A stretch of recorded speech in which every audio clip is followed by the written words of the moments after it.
Welcome to Trial Lawyer Prep. What if you could hang out with trial lawyers and jury consultants? Ask them about connecting with clients and juries more effectively. Then take strategies, tactics, and insights to increase your success. Each week, Elizabeth Larrick takes an in-depth look at how to regain touch with the everyday world, understand the emotional burden of your clients and juries, and use focus groups in this process.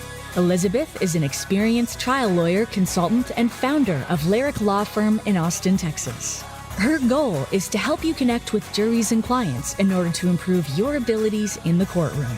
Now, here's Elizabeth. Hello, and welcome back to the podcast. I'm your host, Elizabeth Larrick, and I'm glad you're joining me today.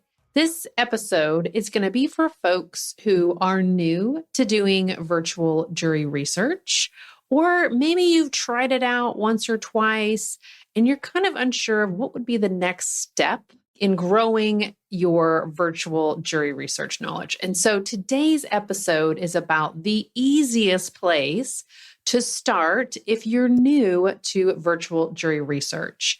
And I wanted to provide this episode because working with lawyers, running my own virtual jury research, I have found sometimes the biggest hurdle is knowing where I can start that's easy and simple. And so in watching folks do focus groups and helping people run focus groups and mock juries, the easiest place we can start is a place that we know, which is the opening statement. And I want to take just a quick moment here to clarify, what do I mean when I say virtual jury research? And there's so many options available now online. And what I am talking about is when you put together a kind of small group of 8 to 10 to 12 individuals to come together on Zoom or whatever online platform you are using for a few hours. Maybe it's 1, 2, 3 hours, maybe it's even 4 hours. And you're going to moderate that group yourself, or maybe have somebody else moderate it in your office. And you're going to really ask questions and get what I would consider qualitative, right? A lot more understanding what's in their brains about their responses versus what could be compared to data surveys, where there's going to be hundreds of folks who look at the evidence. Maybe they listen to something and then they give feedback, and you end up getting kind of a large data report. So this is the virtual jury research, which I normally talk about as focus groups, where again, we're taking a smaller group of people and we're really talking to them about their thoughts and kind of watching them discuss and deliberate in front of us with guidance through moderation. And I believe that the solution to getting started, if you've not done a virtual focus group, is to run an opening statement of 20 to 30 minutes.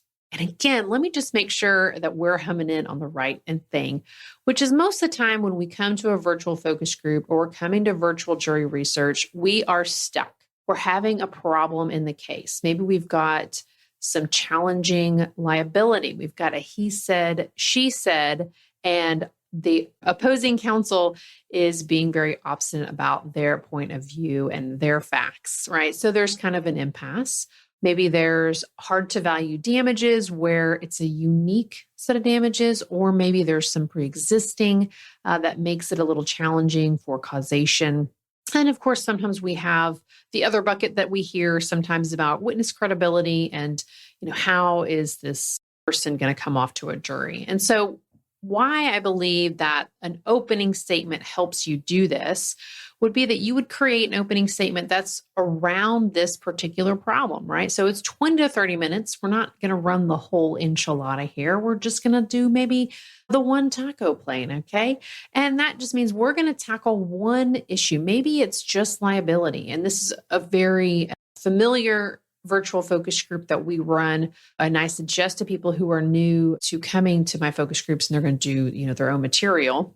And the number one reason why is we know how to do this, right? We're lawyers. We've been talking about opening statements. Even if you've never done a trial, which is not unusual, by the way, you're not alone in that camp. Like there's a lot of talk. There are a lot of books. There's a lot of guidance.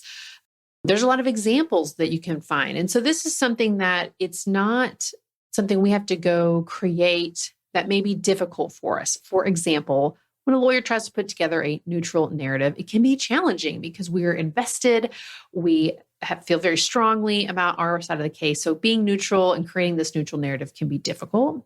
Also, other things like cutting deposition clips and just creating a presentation that way, or even visuals, timelines, things that are not necessarily directly in our wheelhouse as lawyers, litigating lawyers. And so that's why start where we know, which is writing an opening statement.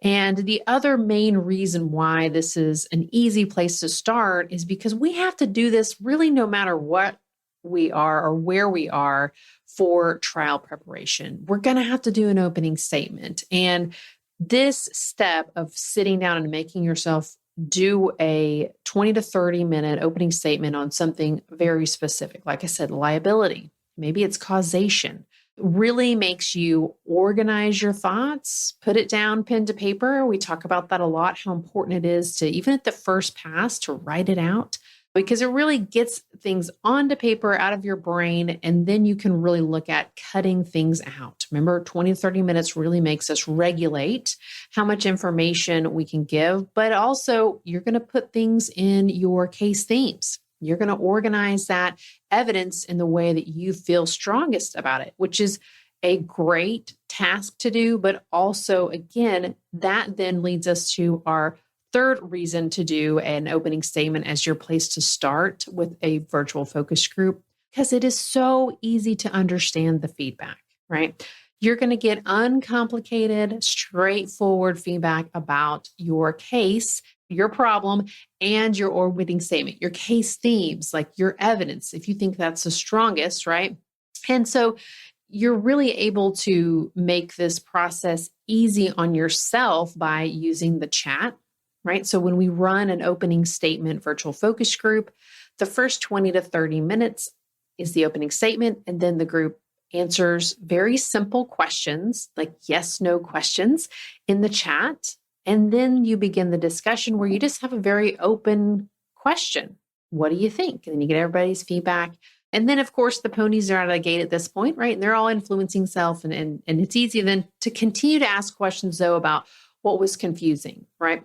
We heard a piece about how this person said it was a red light, but the other person said it was a green light. What do you all think? Or we heard that the main person who was injured was a passenger and they weren't paying attention to what was right. Is that a problem? Okay. So there's lots of easy ways to ask direct questions about your problems and get that feedback. And of course, the main question that we normally always have as lawyers is, what am I missing, right? Where are the blind spots? And what facts do you want to hear or know about? So it would help you make a decision.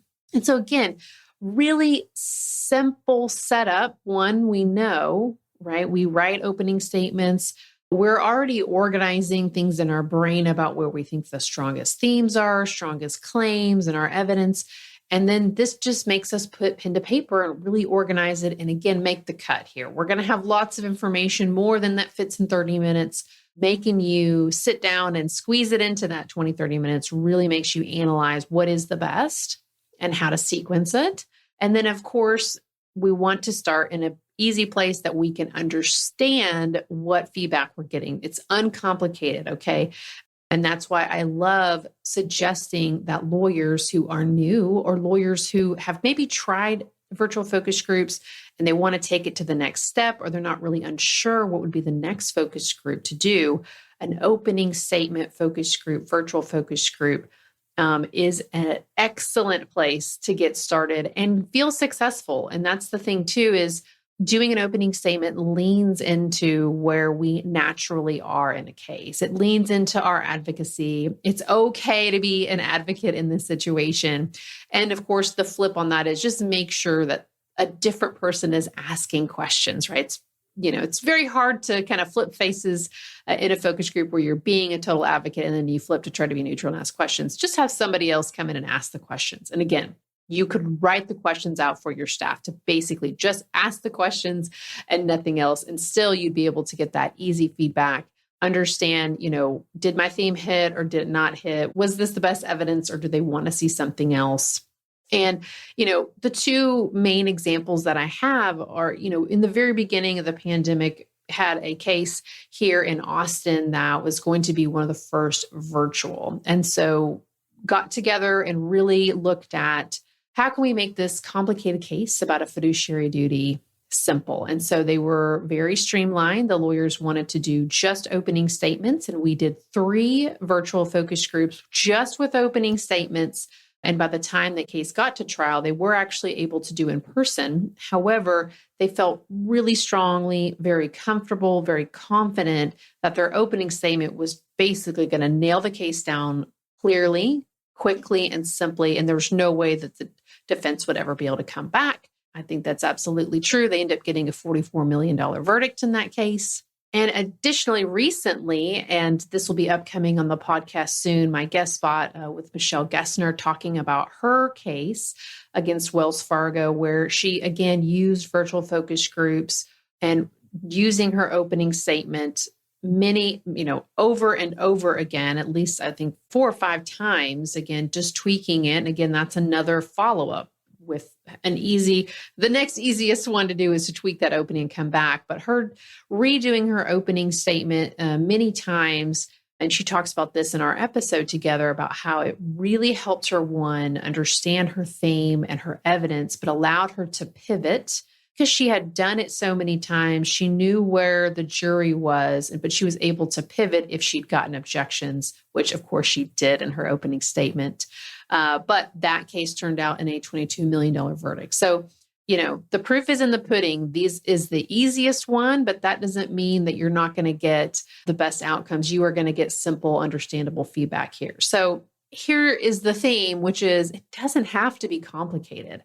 We tend to overcomplicate things as lawyers, but I really, the strive in this focus group I strive in this podcast to make it easy and simple, to encourage you to start using virtual focus groups. You think about this as jury research to help you make decisions in your case, get the feedback that's clear and understandable to really help and ease your trial preparation burden earlier than that 30-day mark before, and get some significant help so you can sleep better at night, right?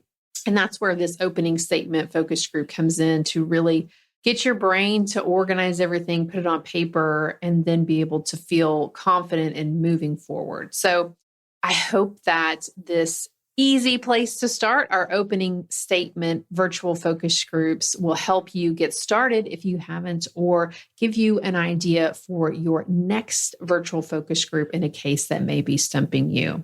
All right. Thank you again so much for tuning in. I want to encourage everybody who is listening to join the email list. The link will be in the show notes. And specifically because right now, I am going to be launching my on-demand course for do-it-yourself virtual focus group, but I'm only launching it to my email list. And because I love my email list and my loyal folks over there, there's going to be a bonus that is just going to be exclusive to the email list. So check the show notes.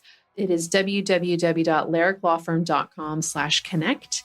If you are not able to check those show notes, get signed up, and then you will learn very shortly about what is happening with that on-demand course. All right. Thank you so much.